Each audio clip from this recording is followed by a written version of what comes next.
डाल दो शीला, फिर मैं घर चला जाऊंगा मुन्नी को लेके।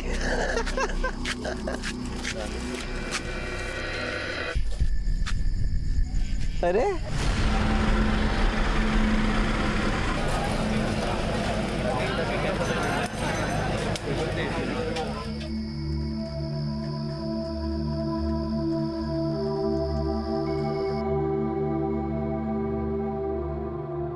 हमारी सबसे बड़ी आदत होती है हमारी सोच।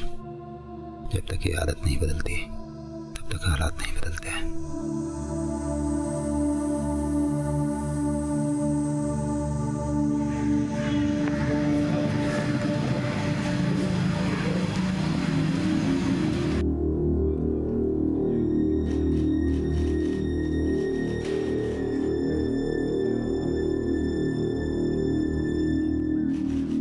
जी बोलिए।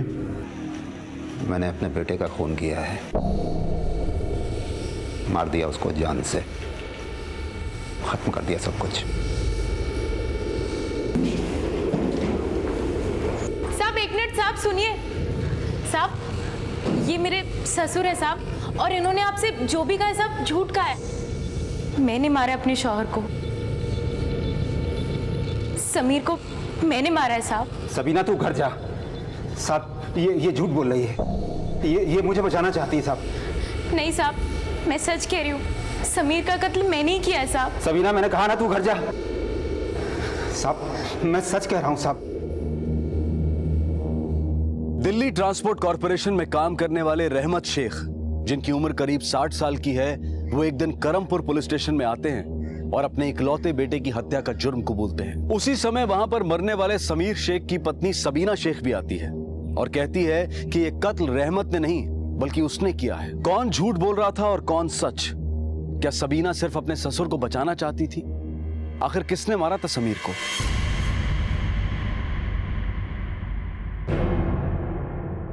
ठीक है, आपने मारा अपने बेटे को, तो बताइए लाश कहां पर है?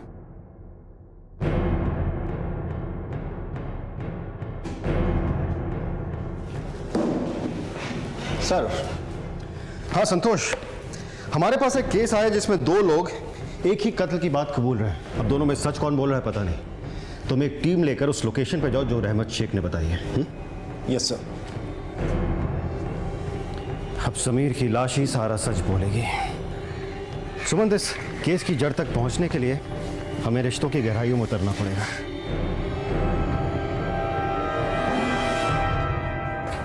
रहमत जी, आपने पहले भी अपने बेटे के खिलाफ घरेलू हिंसा की शिकायत की है।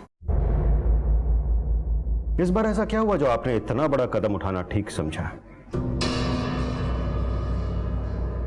हर बाप जब अपने बच्चे को उंगली पकड़ के चलना सिखाता है तो यह उम्मीद बिल्कुल नहीं करता है कि बड़ा होके उसी पर वो उंगली उठाए।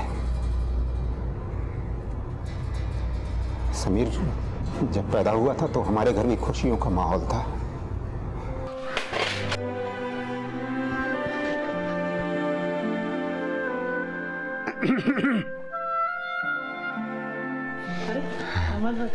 मुबारक हो। शुक्रिया, आप लोगों को भी मुबारक हो। शुक्रिया। अरे वाह वाह वाह, मुबारक हो। अरे आपको भी मुबारक हो। इसको गोद में ले लो। अरे वाह वाह वाह वाह वाह वाह वाह वाह। कुछ कुछ कुछ कुछ कुछ कुछ। मुझे तो लगा था कि मुझ पर जाएगा, लेकिन ये तो अपनी अम्मी पे गया है। खोलता है आगे, खोलता है आगे, खोलता है। उसने जब मेरी उंगली पकड़ी थी तो मैंने सोचा था बहुत अच्छे से उसकी परवरिश करूंगा और बड़ा होकर वो मेरा सहारा बनेगा। ये देखो देखो देखो देखो देखो। ये वाला देखो, ये वाला देखो। और ये देखो मंकी कैसे बोलता है।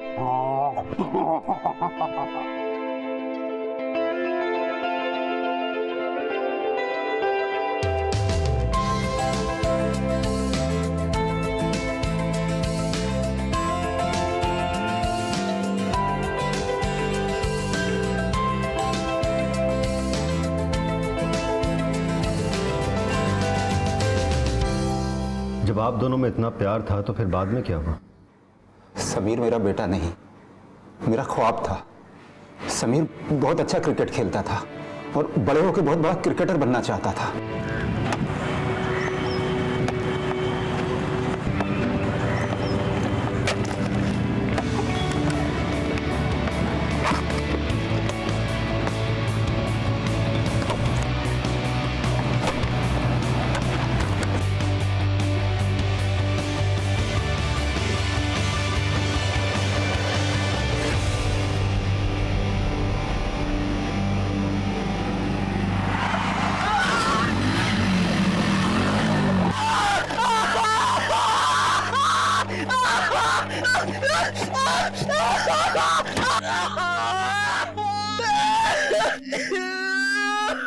मगर एक एक्सीडेंट में समीर का बायां पैर खराब हो गया।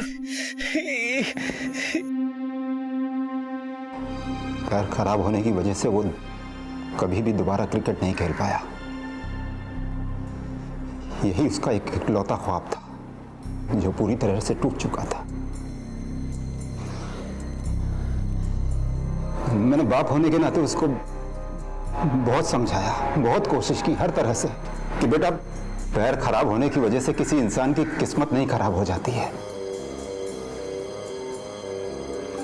प्यार से समझाया, डांट से समझाया, हर तरीका अपनाया, लेकिन शायद बहुत देर हो चुकी थी। वक्त के साथ साथ समीर चिड़चिड़ा होता चला गया और फिर अपने आपे से बाहर निकल गया। ह्यूमन साइकोलॉजी यानी कि मनोविज्ञान के हिसाब से जब किसी इंसान को ऐसी चोट लगती है जिसका सीधा संबंध उसकी जिंदगी के लक्ष्य से होता है तो उसे गहरा आघात पहुंचता है। समीर की दिखने वाली चोट तो ठीक हो गई थी, लेकिन उसका जो घाव था वो उसके जहन में अब भी बाकी था, जो शायद किसी को दिखाई नहीं दे रहा था। अब मेरे रिटायरमेंट को सिर्फ 5 ही साल बचे हैं। देख समीर, मैं तुझे अपने पैरों पर खड़े हुए देखना चाहता हूँ। दुनिया भी उसी का साथ देती है जो उनका साथ दे। अरे जिस तरह से तू चल रहा है ना, उस तरह से तू अपना ही साथ देने के लायक नहीं बचेगा। क्या रोज रोज की खिटखिट लगा के रखी है? अरे जिससे तू खिटखिट बोल रहा है ना, बड़ा होने के नाते समझा रहा हूँ। पॉलिटेक्निक के कोर्स के लिए तुझे पैसे दिए थे, अपने निकम्मे दोस्तों के साथ तूने उड़ा दिए। जिंदगी मेरी है और मुझे खुद पता है मुझे कौन सी टेक्निक कहाँ लगानी है। और आपने ये रोज रोज की ना लेक्चरबाजी बंद कर दो। अरे और कुछ नहीं तो अपनी इस छोटी बहन का ख्याल कर। कैसे करेगा इसका निकाह? मैं क्यों करूंगा इसका निकाह? आपने पैदा किया है ना, तो आप करेंगे इसका निकाह। और पैसे की इतनी फिक्र हो रही है ना, तो अम्मी को इतनी महंगी गोलियां देने के साथ साथ एक 4 रुपए की सल्फास की गोली दे दो। पैसे भी बचेंगे और उन्हें जन्नत भी नसीब होगी। आप ज्यादा परेशान मत होइए, समीर अपनी जिम्मेदारियों को समझ जाएगा। अरे कब समझेगा अपनी जिम्मेदारियों को? मैंने तो सारी उम्मीद ही खो दी है। अभी भी एक उम्मीद बाकी है। ऐसा करते हैं, उसका निकाह करा देते हैं। बीवी और बच्चों का बोझ इंसान को जिम्मेदार बना देता है। और फिर मेरी बीवी ने मुझे सलाह दी, किसी अच्छी लड़की को देखकर समीर के साथ उसका निकाह करा दीजिए। पहले मैं इस सलाह के बिल्कुल खिलाफ था।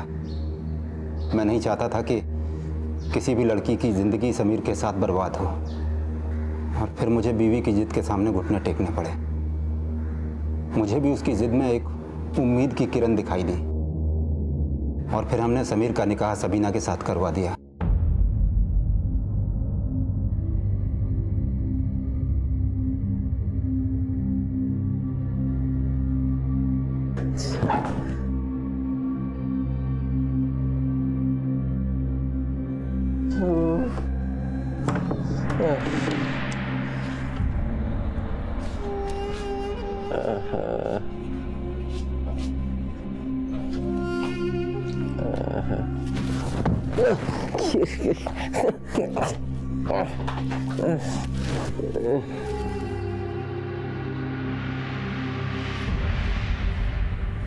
अरे नूर, तुम ये सब क्यों कर रही हो?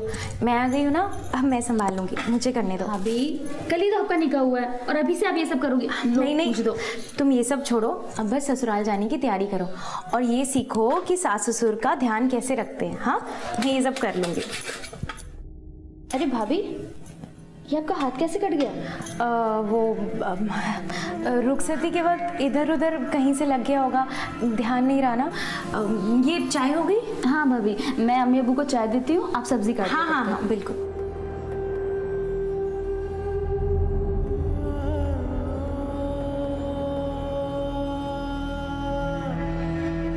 समीर मेरे साथ कर रहा था, उसके बारे में मैं सिर्फ अपनी अम्मी को ही कह सकती थी। जब मैंने अम्मी को सब बताया तो उन्होंने मेरी इस बात को तवज्जो ही नहीं दी। उनका कहना था कि हर निकाह में ये सब होता रहता है, मेरा निकाह नया है इसीलिए शायद मुझे ये सब अजीब लग रहा है। अम्मी ने कहा कि मैं सब कुछ भुलाकर अपने रिश्ते में आगे बढ़ने की कोशिश करूं, लेकिन समीर ने मुझे सब कुछ भुलाने नहीं दिया। मैं सब कुछ सहती रही।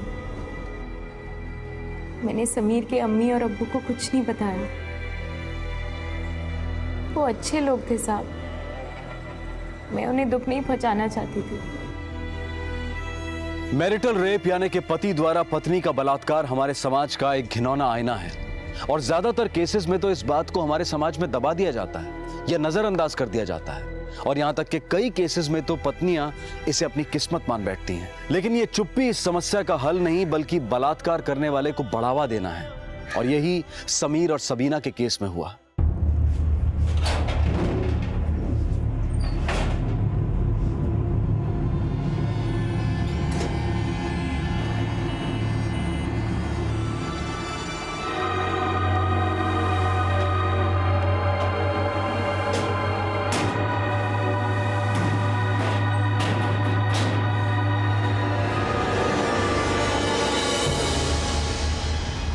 हमारे एक गलत फैसले से सबीना की जिंदगी बर्बाद हो गई।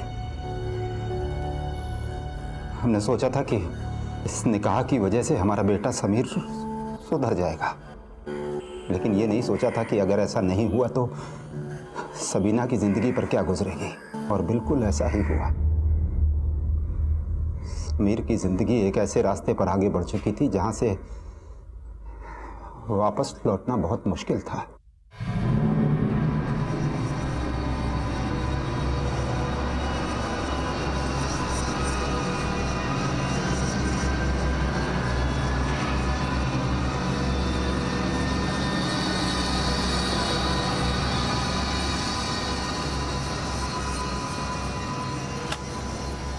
ये मेरे खून पसीने की कमाई है, तुझे अय्याशी में उड़ाने नहीं दूंगा मैं।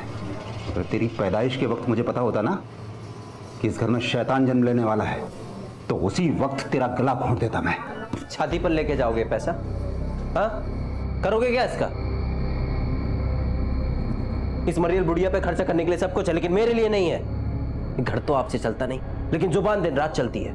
मुझे ज्यादा समझाने की कोशिश की ना तो इस घर के साथ साथ इस घर की हर चीज बेच दूंगा, समझे? लाद।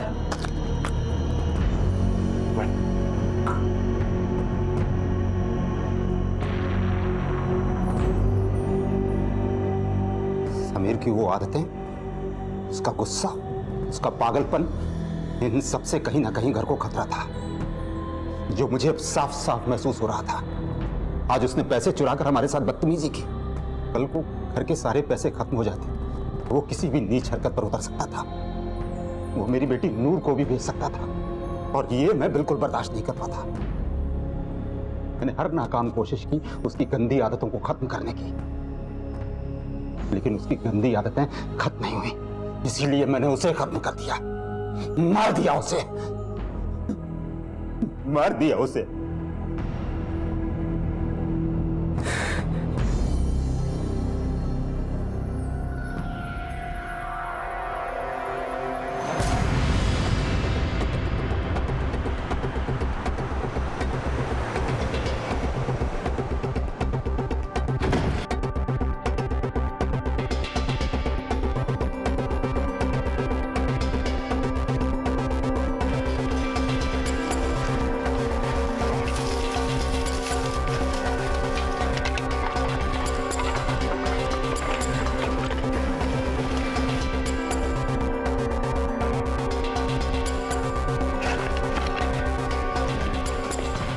ये आदमी अपनी खिचड़ी पका रहा है सर। जहां पर इसने बताया था हमने पूरी तरह सर्च किया, पर बॉडी नहीं मिली सर। ठीक है संतोष, इसका मतलब सबीना ठीक कह रही थी। रहमत ये सब उसे बचाने के लिए कर रहा है। मैं सब कुछ सहती रही, ये सोचकर कि शायद एक दिन सब कुछ ठीक हो जाएगा। मुझे लगा साहब समीर को अकल आ जाएगी, वो एक दिन सुधर जाएगा। लेकिन इस बार जो उसने किया, मैं उसे बर्दाश्त नहीं कर पाई।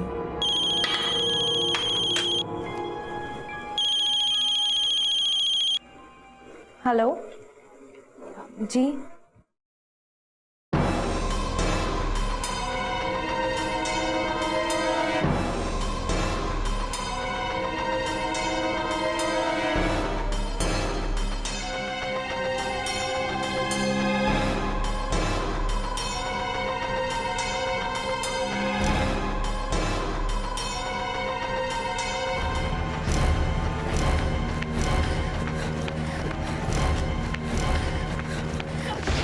शर्म आनी चाहिए आपको। घर के बाद ये सब छी। रात क्या कम थी जो तुम की फांसी में उतर आए? तू होती कौन है मेरी जिंदगी में दखल देने वाली? हाँ, तुझे तो मुझसे सारे मजे मिलते हैं ना, या मैंने कोई कसर छोड़ी है? अभी इसके आगे मैं किसी के साथ कुछ भी करूं, जीऊं मरूं सोऊं पीऊं, तू होती कौन है मेरी जिंदगी में दखल देने वाली? हाँ? जो जिल्लत में बंद कमरे में सहती रही, वो अब पूरी दुनिया के सामने थी। साहब, एक औरत अपने शौहर की मार तो सह सकती है, लेकिन वफाई पर वार नहीं। मैं बर्दाश्त नहीं कर पाई साहब। मार डाला मैंने उसे, मार डाला मैंने। सबीना, तुमने अपने पति को कहाँ मारा और कहाँ ठिकाने लगाया उसकी लाश को?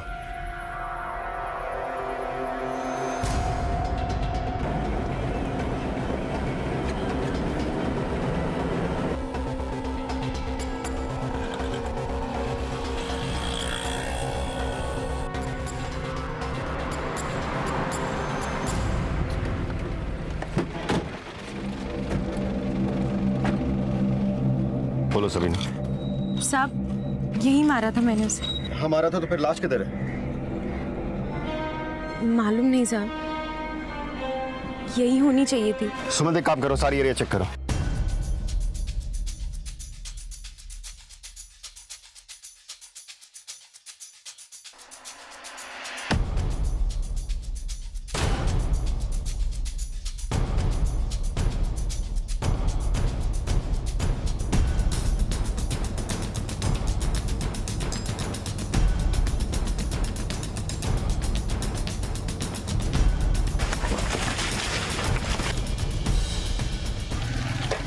सर, लाश कहीं नहीं मिली।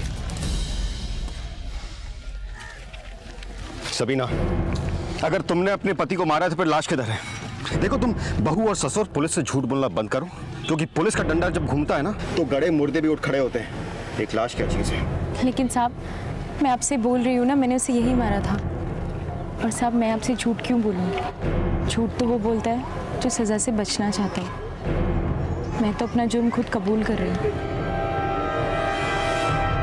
अब तक ऐसा लग रहा था कि रहमत और सबीना दोनों ही पुलिस को गुमराह करने की कोशिश कर रहे थे, लेकिन चार्जशीट फाइल करने से पहले समीर की बॉडी मिलना बहुत जरूरी था। क्या सबीना और रहमत एक दूसरे को बचाने की कोशिश कर रहे थे, या अब भी ऐसी कुछ बातें थीं जो उन्होंने दिल्ली पुलिस को नहीं बताई थी? और यही जानने के लिए दिल्ली पुलिस ने समीर से जुड़े हर उस शख्स से पूछताछ शुरू कर दी जो कि समीर के परिवार को जानता था।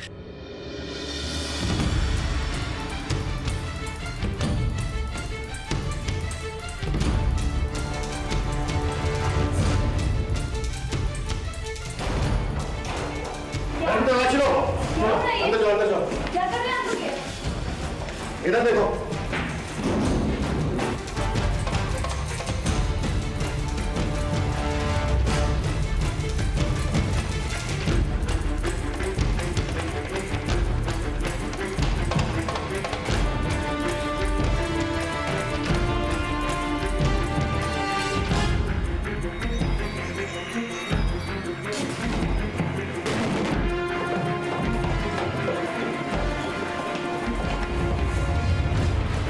साहिब, कहीं भी कुछ नहीं मिला।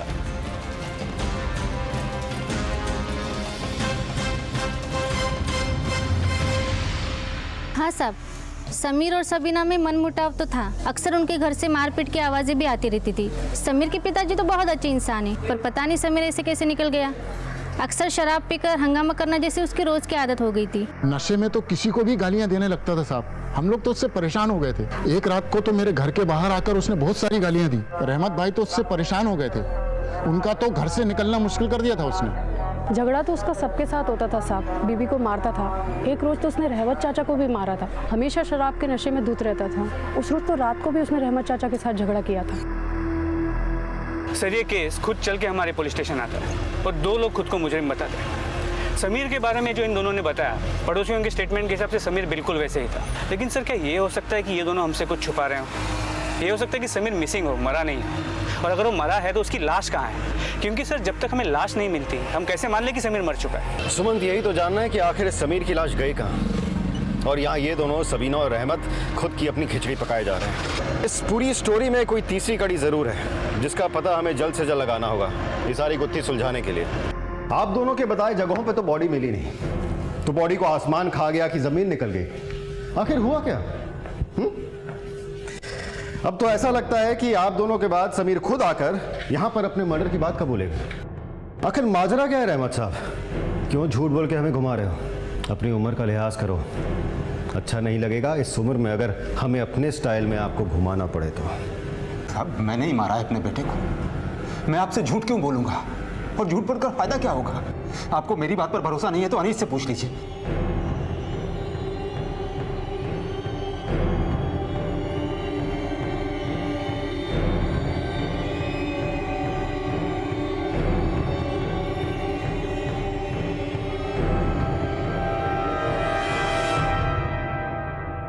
सर, अनीस की कुंडली निकाल ली है। पहले भी 2 मर्डर और 3 हाफ मर्डर कर चुका है। फिलहाल बेल पे बाहर है। उसका घर का पता भी रहमत ने दे दिया है। सुमंत, ऐसे लोग क्राइम के बाद उन अड्डों पे नहीं मिलते जहां पर वो अक्सर मिला करते हैं। यानी जरूर किसी बिल में छुपा होगा। एक काम करो, इसकी फोटोग्राफ चारों तरफ सर्कुलेट कराओ और अपने हर खबरी को आगाह कर दो। समीर की लाश का पता अब अनीस ही बता सकता है।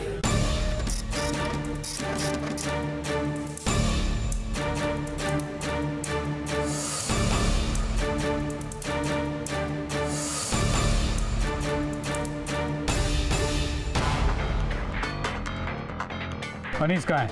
पता नहीं साहब, 3 दिन से घर नहीं आया। हम लोग भी चिंता कर रहे हैं। अगर वो आपको कांटेक्ट करता है तो सबसे पहले आप हमें बताएंगे।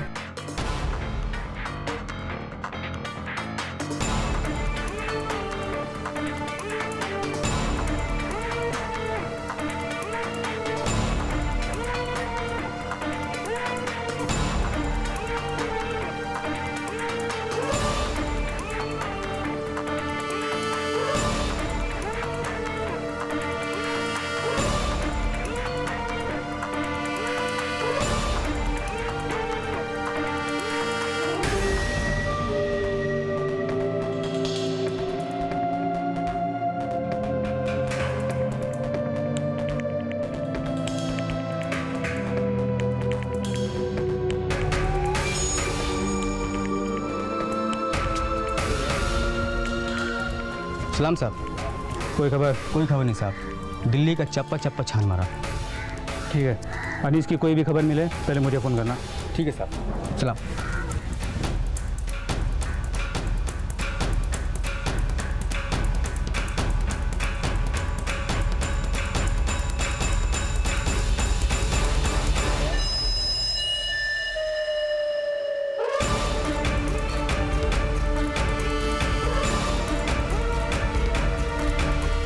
अनीस हो रहा।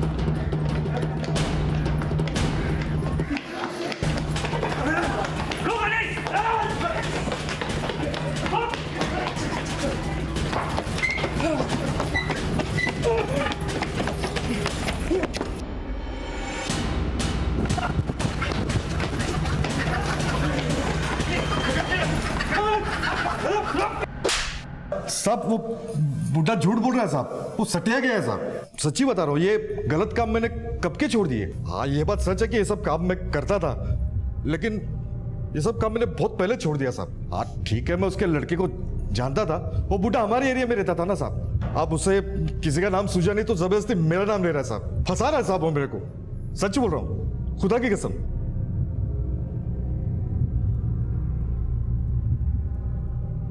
अब तक इस केस में जितने भी नाम सामने आए थे उनमें से किसी को भी मुजरिम साबित करना आसान नहीं था, क्योंकि दिल्ली पुलिस के पास अब तक कोई ऐसा ठोस सबूत नहीं था जिसके आधार पर किसी को अरेस्ट किया जा सके। और कानूनन अब पुलिस इन तीनों को 24 घंटे से ज्यादा नहीं रोक सकती थी, इसलिए मजबूरन उन्हें सबीना, रहमत और अनीस को छोड़ना पड़ा।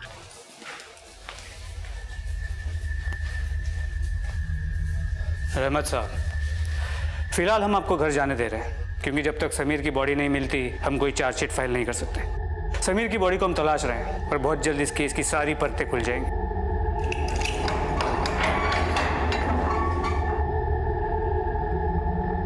अनीस, अभी तुझे जाने दे रहा हूं, क्योंकि हम अब भी डेड बॉडी की तलाश कर रहे हैं, जिसके बिना ये केस आगे नहीं बढ़ सकता। लेकिन तू जब तक बेल पर बाहर है ना, इस थाने में शक्ल दिखाते रहना। हाँ साहब, शक्ल दिखाते रहूंगा साहब।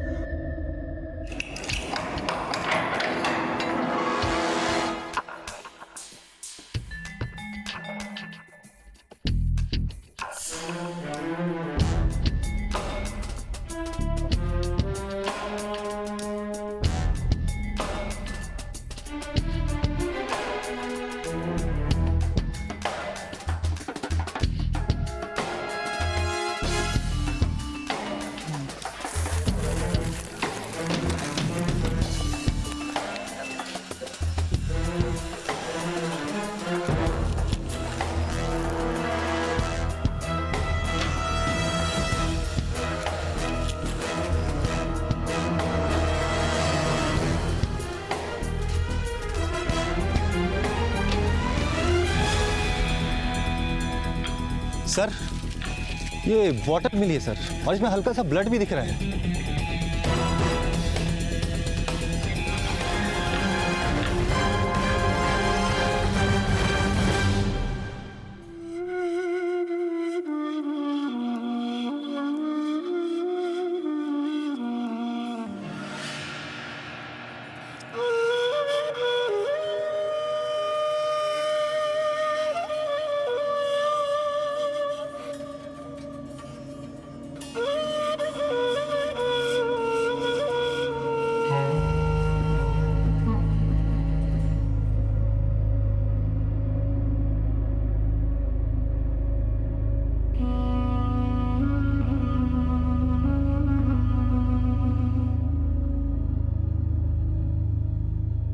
मैंने कहा ना, पुलिस के सामने मैं जाऊंगा।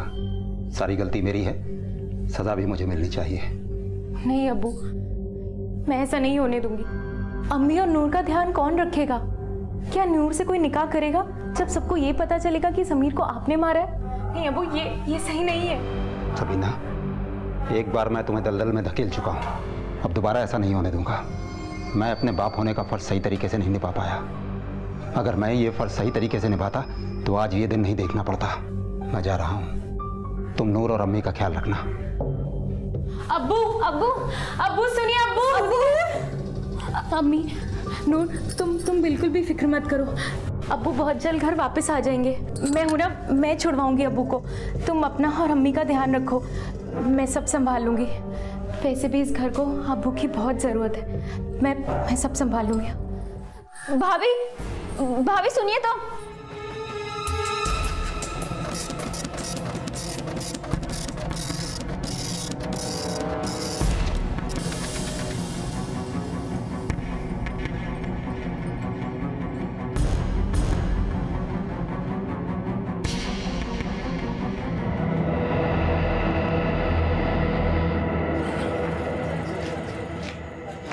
अरे सलाम साहब, जानते हो दोनों को? हाँ, ये दोनों तो हमारे परमानेंट कस्टमर हैं। ये समीर है और ये अनीस है। आखिरी बार कब आए थे? ये कोई 4-5 दिन पहले, लेकिन उसके बाद नहीं आए। साथ में आए थे? दोनों साथ में आए थे और दोनों साथ में यहाँ से गए भी। फिर उसके थोड़ी देर बाद अनीस आया और एक बोतल लेकर यहाँ से चला गया। कौन सी बोतल ले गया था अनीस? ये वाली।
क्या अनीस, मर्डर भी अकेला करेगा, बॉडी का क्रियाक्रम भी अकेला करेगा?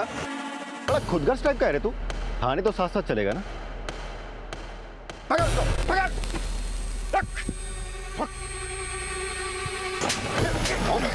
वो तो होशियारी कर रहा था। चलेगा साले थाने तू? चल।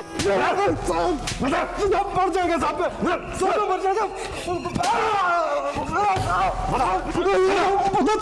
बता दो साहब। सब सच बताता हूँ साहब।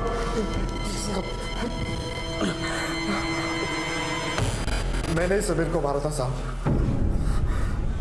लेकिन इसकी सुपारी रहमत चाचा ने दी थी साहब। एक दिन वो घर पे आए थे साहब।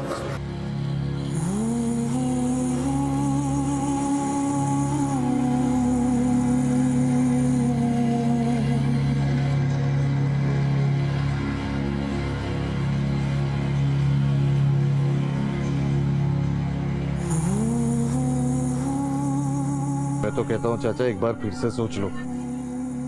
हमारा क्या जाएगा, तुम्हारा बेटा चले जाएगा। अरे बेटे की सुपारी दे रहे हो, किसी दुश्मन की नहीं। बोले तो उसके हाथ पैर ही तोड़ देता हूँ, इतने में सुधर जाएगा वो।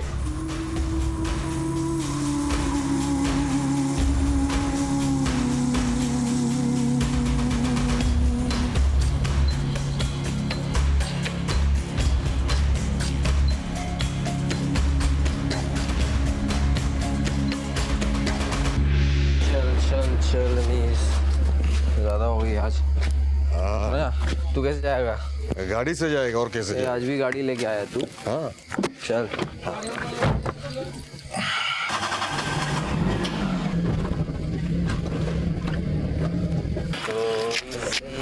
तो डाल दो शीला, फिर मैं घर चला जा मुन्नी को लेके।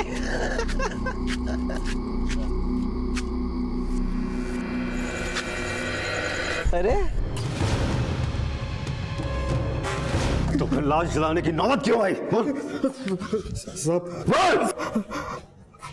आप लोगों को मुझ पे शक हो गया था, इसलिए मैं भी डर गया था साहब। इसलिए मैंने फैसला किया कि लाश को जला डालूं साहब। तो साहब वो लाश ही नहीं रहेगी तो फिर सबूत ही नहीं रहेगा ना साहब।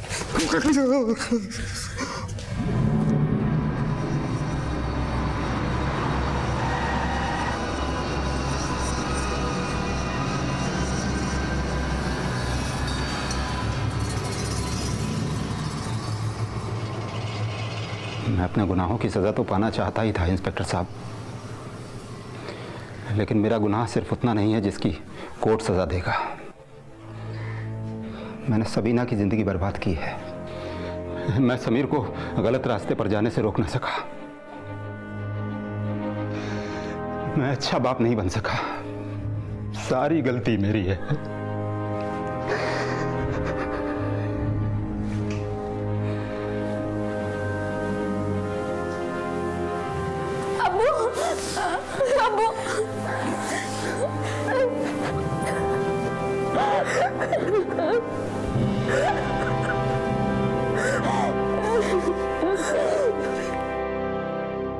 शराब या किसी भी प्रकार का नशा इंसान को खोखला बना देता है, और जब नशे की लत नशा करने वाले के ऊपर हावी हो जाती है तब वो सही और गलत का फर्क भूल जाता है। आज हमारे देश में ऐसे कई रिहैबिलिटेशन सेंटर हैं जहां पर इस नशे की आदत से निजात दिलाने के लिए फ्री सहायता भी दी जाती है। और यही नशे की लत समीर के परिवार को भी तबाह कर रही थी, लेकिन रहमत ने जो किया उसने इस पूरे परिवार को ही तबाह कर दिया।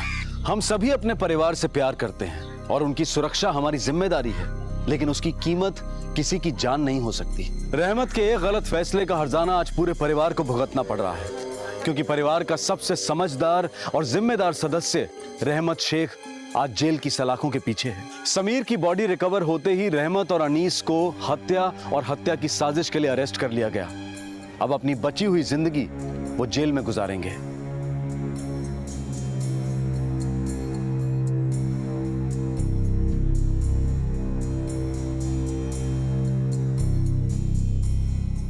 रहमत का फैसला आज उसके लिए एक सबक बन गया और हम सब के लिए सीख कि कैसे गलत फैसला पूरे परिवार को तबाह कर सकता है। आपसे फिर मुलाकात होगी अगले एपिसोड में और खुलासा करेंगे एक और जुर्म का। तब तक अपना ख्याल रखें और देखते रहें क्राइम पेट्रोल। सबक एक को और सीख हम सबको। जय हिंद।